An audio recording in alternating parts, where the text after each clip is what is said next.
GG gang. Welcome back to our channel. If you're new to our channel, my name is Gabriel. This is my girlfriend Iracema. So today's video, we're just actually gonna jump. That's not how you jump, but jump right into it.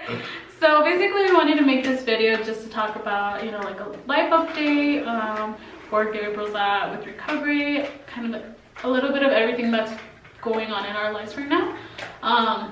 If you don't know, if this is the first time visiting our channel, so Gabriel actually lost his leg back in 2018, last year, in June of 2018. So if you haven't seen that video, we're gonna actually link it down in the description box so you guys can go and check it out. So as many of you guys may know, like she said, I lost my leg in 2018, and it's been 6 months since my accident.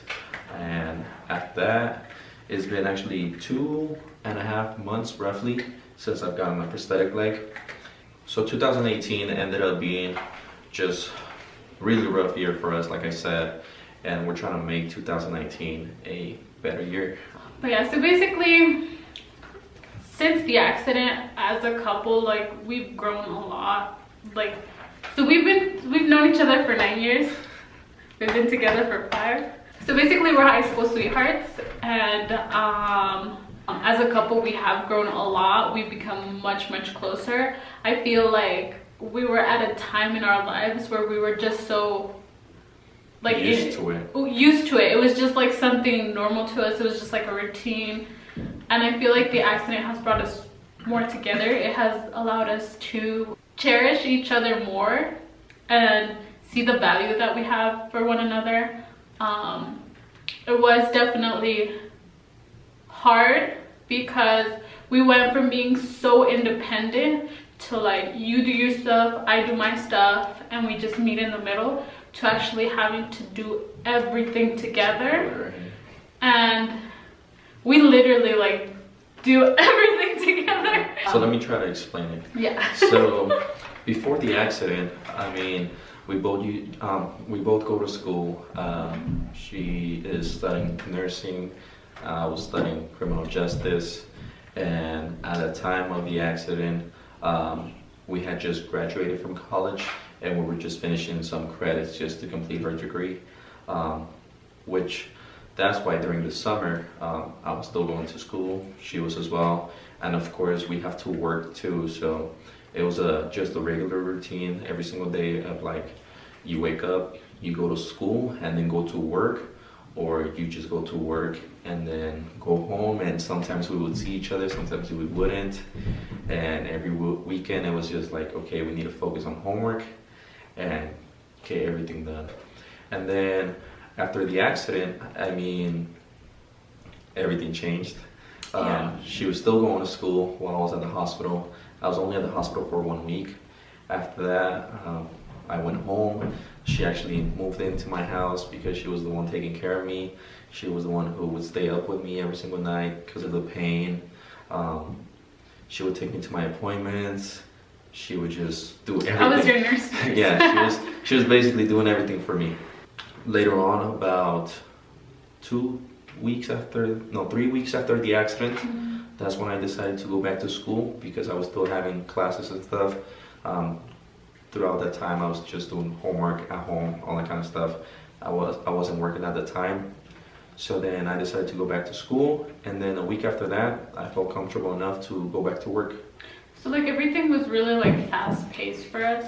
And actually at that time, like, after the accident, we were actually doing homework in the hospital. But it does end up being hard. It was especially hard for me because there was so many other things that I had to worry about. It wasn't just myself. So I ended up having to drop a class after the accident just because it was too much of a workload and I couldn't focus. I found myself just, like, not learning anything because I was there, but my head wasn't there. I was in lectures, but I could not retain any of the information. And what was really nice was that teacher actually sat down with me and talked to me, and she's like, you know what, I really think that you should take a break. She's like, you just went through something really hard, and it's difficult to be in class when your head is somewhere else. So she actually helped me a lot, and she was really supportive of everything. And she actually told me like if I ever needed her, to keep in touch and everything like that. And with that being like, that has motivated me in a way to go back to school. So I'm actually going to be retaking that class starting the 28th of January, because that's when my semester starts. I won't be going on campus because the way our life is set up right now, there's no way for me to go into campus. So yeah, I'm taking all online classes. Hopefully I don't regret it. I'm still not going to school.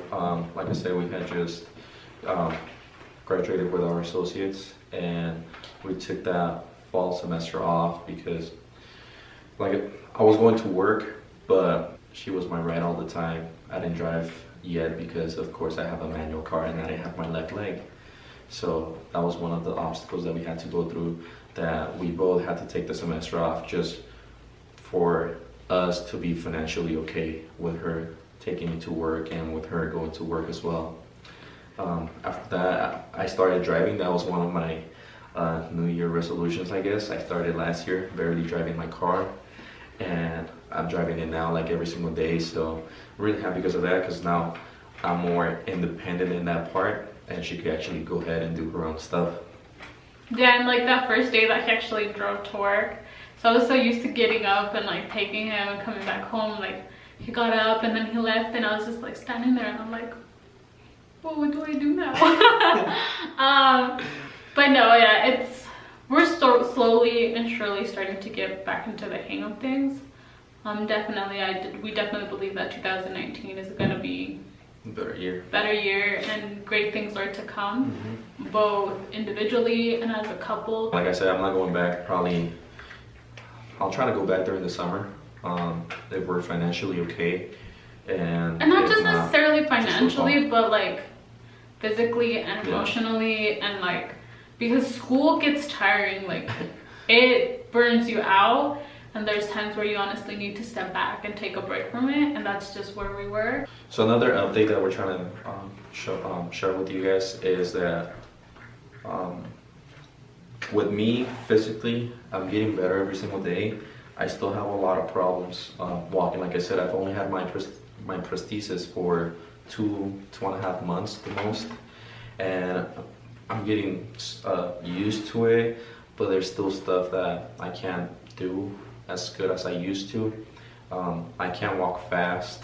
I can't walk long distances. That's another reason why I haven't decided to go back to school yet, because I mean, campus is big and you only have a limited time to go from class to class, all that kind of stuff.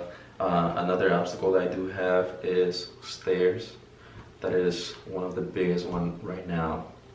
I could go up the stairs quite easily, but going down is the issue. It's just something that I just need to practice more, and of course practice makes perfection. So I just need to do that more. Different terrains also affects me. If there's just a rocky terrain and stuff like that, it's really hard for me to walk through it. It's just all kinds of stuff that I still need to get used to. That of course I just need practice and getting used to the leg. And right now I still have my test socket, so I honestly don't know when I'm gonna get my definitive socket yet, which is probably still long away. So, well, because I mean, honestly, anybody that is an amputee or anybody that is a new amputee, obviously you have to shrink. So your stump has to shrink. So you will be in different test sockets for a while until you get to a definitive phase where your stump no longer shrinks as much, where it stays steady. So for now, you know, for the time being, he is going to constantly be in test sockets, which is unfortunate for him, because like we're at the point where we're starting to get back into the gym, where we want to go back to where we were, and it's hard because the test socket, there's not a lot of weight bearing that you can put on it. You need to be careful. Like there's a lot of limitations to it, and it's not that he doesn't want to or he can't, but it's hard because you can't just go right back into it. Yeah, and there's just so many things that I can't do. Like, I can't run yet, so that's another resolution I would like to accomplish this year, be able to run again, and just be able to get back to my normal life. I mean, we used to go to the gym quite a bit back into 2018, and even in 2017 we used to go to the gym quite a bit. And of course, since then, like I said, it's just been 6 months since the accident. 6 months of me not really going to the gym. She does go to the gym every now and then, I go every day. What you talking about? but I don't. I've gone a few times without my leg before I got it, and I didn't feel comfortable at all. I didn't feel safe at all because I was walking in with my crutches, and of course I couldn't grab the weights and then go sit down to a bench or anything like that because I had my crutches. So I would have to go sit down, and then I would have to ask her, hey, bring me some weights. Slaves. Yeah. Just kidding. No. And basically there was times that, you know, it was just annoying for her because I wouldn't let her do her own stuff, and I just needed more assistance than regularly, you know, someone to actually spot me. But we did do that, and I actually stopped because, like I said, I just wasn't feeling safe. I wasn't feeling comfortable being around people. And I mean, tell me, when is the first time you've seen an amputee without his prosthesis, still on crutches, go to the gym? I'm pretty sure you haven't seen one yet, unless you saw me. And even now that he does go with his leg, so we actually ended up going a couple days ago, and he ended up walking up to me and he's like, bro, like, everybody's staring. And you know, it's little things like that, Yeah. you know, that Bugs are me. hard, and you try to make it not bug you, but it still bugs you. It bugs him, and you know, at the same time it bugs me, because I'm just like stop, Like, I'm pretty sure this is not the first time you see a fake leg or an amputee or something. And maybe, and I know, and we know that they don't mean it in a bad way or anything like that, but you know, it does become uncomfortable at some point, you know. And we're at the stage where we're working past that, because this is totally new to us. So it's just like a mix of emotions that we have to work past until we're completely comfortable. And that's just one of the things that, I mean, as an amputee, you also go through. A lot of people wonder, especially kids. When I'm at work, I mean, a lot of people take their kids there. The first months that I was working there, and I was like I said, on crutches. I went to work with one leg and all that kind of stuff. And a lot of kids would just like stare. And you know, kids, you know, they're honest. They don't care what you think, and they'll be like, Mom, look. And like, they would like straight up point at me. And I mean, there was nothing I could do, you know, just smile at them or walk away like as if I didn't hear it or something like that. And like she said, even now with my leg, it's just like, oh, he has a robotic leg, whatever. I don't know what they're thinking, but. And then like he doesn't give him an easy time either. Like, if he sees them staring, he'll be like, oh, or something. Like, we were at Walmart the other day, and this kid was like dragging himself on the floor, like just staring. He was just running, dragging himself. And like, I was actually quite far from him, and he was like around his parents, and like, he kind of saw me and like saw the leg, and I was like, calm down. His face was like so serious, like, yeah, like he was like this, and then he's like, and then he just gets up and dad, and starts running to his dad, and then me and her just kind of turn around like, no, like I couldn't, like, I'm the type of person that when I have to laugh, I have to laugh, and I couldn't hold it in, so like I was just like, whoop, and like I was like laughing my ass off, and I'm just like, I can't take you anywhere. And that's just like the type of people we are. Like, I mean, even before the accident, I mean, you know, like I was that goofy person that you would see at the store, like I don't doing know, just something doing something dumb. But yeah, it's just something we still gotta get used to, something I'm still working on, trying to get used to, trying to understand other people's view, like, okay, like, oh, like, what is he doing? And like, especially at the gym, like, the looks that I get is like, what the hell, like, he could actually do that? Or like, whoa, like, he's gonna hurt himself, or something like that. And it just makes me feel so uncomfortable, because I'm like, just trying to do my reps, bro, and they just stare at you. They kind of like look at the legs, see what you're doing, all that kind of stuff. And like, it's uncomfortable as well, like for me, because like, it's not just him that gets the stares, like, you know, you get it as well, because like, I'm with him. Yeah. And like, I found my, like, people staring and looking at me, and like, because I've been in that situation before, so. What do you mean? You've been Like, in that situation? so, like, funny story, well, scratch that, but funny story. So, a long time ago, probably like 3 years ago, we were at the movies, and we were walking out because the movie had ended, and there was this couple in front of us, and the guy had just lost his arm, because it was all bandaged and everything, the same as Gabriel's was when he just lost it. And I found like myself staring and thinking, and I was like, without a doubt, like, it just came to my head right away, if that was Gabriel, like, I would still be there and I would always support them. And I want to feel like that's what people think, like, damn, like, she badass because she's with them, or like, that's a true woman, or she loves you really good, or whatever. But like, it's also uncomfortable as well, because like, a lot of comments that I got right after the accident was like, oh, and you stayed with him. And I'm like, yeah, like, so, why wouldn't I? So yeah, that's the problem now with people. I mean, there's two type of people, you know, like the people who are gonna be like, oh shit, like, you know, like, that happened to him, I'm out of it, you know. Yeah. And then you have the different type of people who are like, you know what, we're together and we're gonna go through this together and we're gonna accomplish so many things together and stuff like that.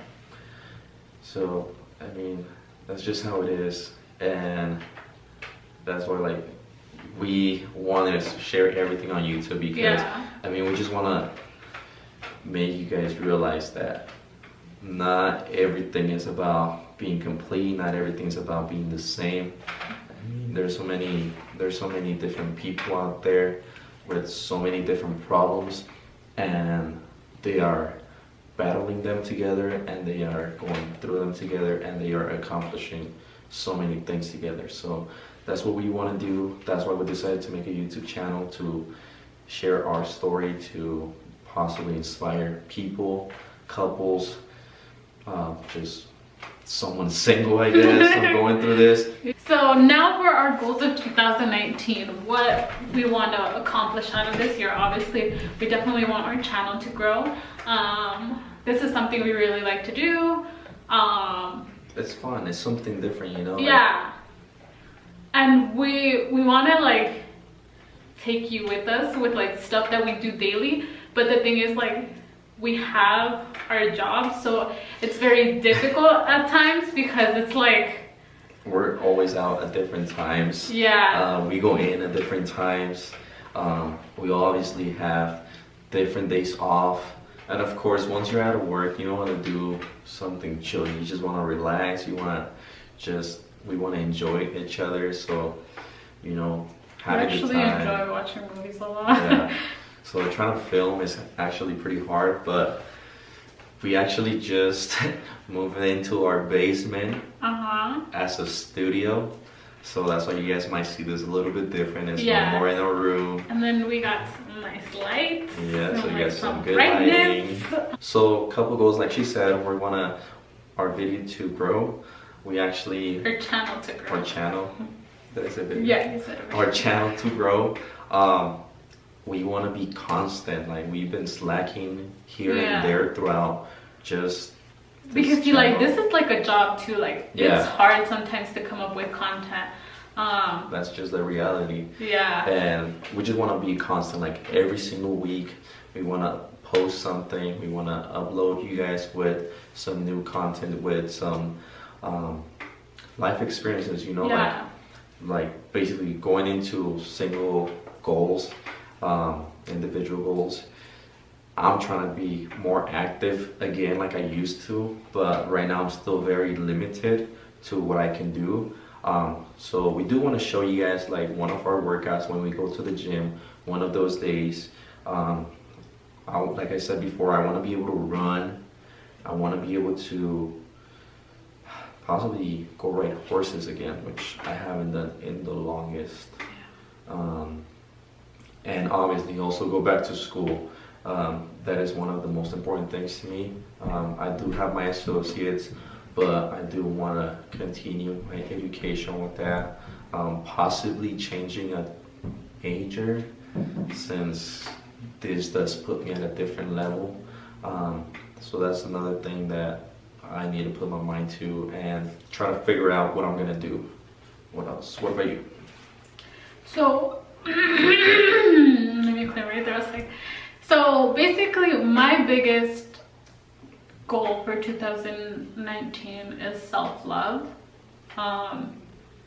It's something I've struggled for the past long time. For the past life. For the past life. No, it's something I struggled with for the past 3 years. Because obviously your body changes, your eating habits, my eating habits aren't that well. And I put myself in a position where I don't love myself the way I want to. But I love you.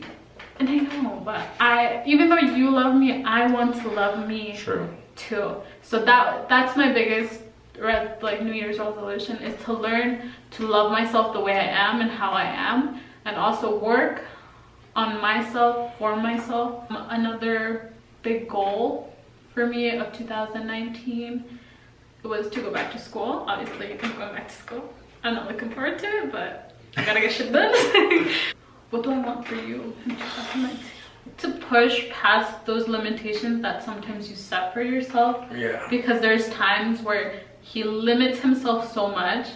Like a couple months ago, there was a time where I'm sorry, I'm gonna talk about it. Where he had, a total meltdown, and he's like, I'm done with this, I'm not doing this. I can't walk, I can't run, I can't do anything, I can't horse ride, I can't do anything, I'm not me anymore. And he had a total breakdown, and that's where I come in, and then I pull up my phone and I'm just like, little girl that riding horse, little girl doing gymnastics and all kinds of stuff of amputees. And I had to force him to watch it, because he limits himself a lot. And I'm just like, no, your limitations are to where you set them. So look at that. This little girl is 6 years old, and she's doing gymnastics, and she's running, and she's riding her bike, and she's living her new normal. And that's something that I talk to him a lot when he's like, oh, it's just that things are normal. And I'm like, no, this is our new normal. This is what we have to get used to. So that's one big goal that I would like for you, to push past those limitations that you sometimes set for yourself. Because I know it's not easy, and I know it's definitely hard, but anything that you set your mind to, I know you can accomplish it, because you're just that type of person. It's just sometimes just giving you that push to do it. So yeah, that's just another truth about being an amputee. You go through a lot of meltdowns. It's just, like I said in the first videos, it's just a roller coaster. And that's something that I've struggled with a lot, because like I said, I was just a very active person. And now I'm just limited. But like she said, I'm only limiting myself. This goes to all those other amputees, because the way I stay positive, the way I stay, just let's do it, keep going, is by seeing YouTube videos of people who has gone through the same thing as I am doing. So just watching those videos helps me a lot. And I want people who are new amputees or are going through similar stuff like that. Any person, I want them to be able to come into this channel and be like, oh, okay, you know what? If he did it, then I'm able to do it too. Like, it doesn't matter if you're an amputee. It doesn't matter if you have all your body parts. Everything is possible. That's basically it. So don't forget to like, comment, share, and subscribe, and hit that post notification bell. yes. And then just really quick, actually, before we wrap up, and if you guys don't see actually some of the clips here, we are very active in our social media. So if you don't see it here, look for us on social media. Snapchat, Instagram, Facebook. Facebook's not as much, but right. Snapchat and Instagram are very active on there. So follow us, because sometimes there's stuff we don't upload here that we do right. upload there, and you'll get to know us a little bit more. So follow us on Instagram and Snapchat. And of course, everything's going to be down in the description. We'll wrap it up there, guys. Thank you for watching. We'll see you in the next video.